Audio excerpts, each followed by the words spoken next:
Hello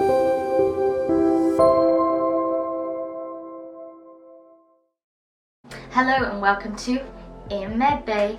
Today we're talking about making the most out of your lectures, because the preclinical years are full of loads of lectures and there's a lot of content for you to get your head around. You can get quite a lot of exam questions literally lifted from your lectures, so it's important to know what to be doing out of those. So here's hopefully some helpful hints.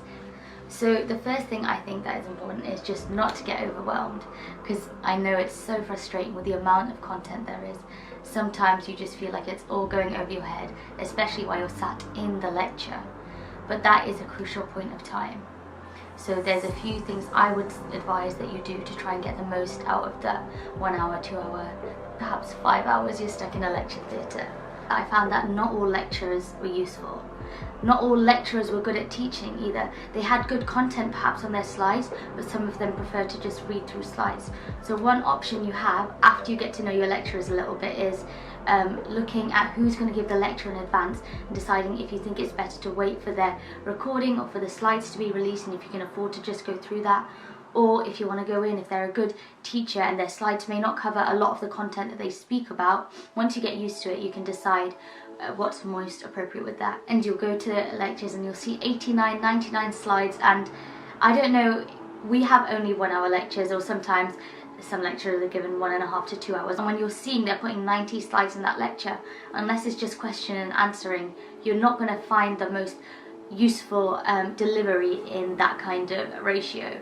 Also, I would say to figure out from the start is whether you prefer doing paper notes or whether you do laptop notes, because there is a big difference. I know I 100% prefer paper notes going into uni, but sometimes, especially with diagrams and having to just copy things in that I don't want to manually write out in the lecture time, sometimes it's easier to be able to just copy something from the internet to describe what the lecturer is talking about. But if you're making paper notes, make your fancy ones or your nice neat ones after the lecture, because not only does that count as relearning, so it's not relearning but revision, but it also means that you have the time to listen in the lecture, what I said about actively listening. Because if you're there trying to find the correct highlighter colour, which is something I've done, you're not going to focus and they're going to have skipped 5 slides and you're not going to have a clue what's going on in the lecture, and it's quite frustrating.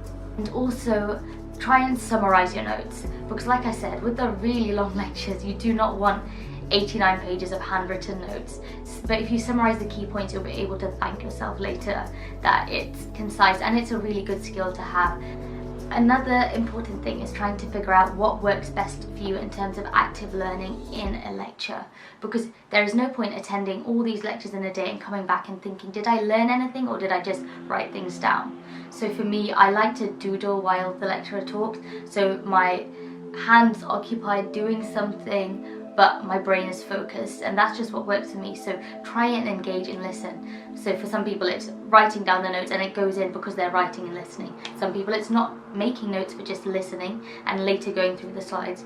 But definitely try and engage yourself in what they're saying, because if you're trying to learn everything you've been told in the lecture from scratch outside, that double, triples your workload, and in medicine there's more than enough work to go around. So if you can, even if you're not making the best notes, if you're learning and you have the base understanding within a lecture, then that means there's less to go and do outside. Everyone, I'm sure, in med school or going into med school will at some point hear of active recall. So that's the whole thought process of, instead of passively reading, you're actively trying to recall information that's stored hopefully somewhere in your brain, and you're making neural connections by doing that. So that has there's loads of statistics in that on how good that is for learning. But in the lecture itself, instead of making normal notes of, oh, this is a topic, this is what it means, that's what they've taught us, try and come up with questions instead, perhaps on apps like Anki or Notion notes, where you can do little toggles and questions below, and use those resources to make direct questions in a lecture that you can then answer later. Because it's like making flashcards. Basically you're making flashcards, but I was giving virtual examples, but you can do paper flashcards too. Instead of just making written notes, write questions for yourself to come back on later, and that can be useful for revision and for actually learning.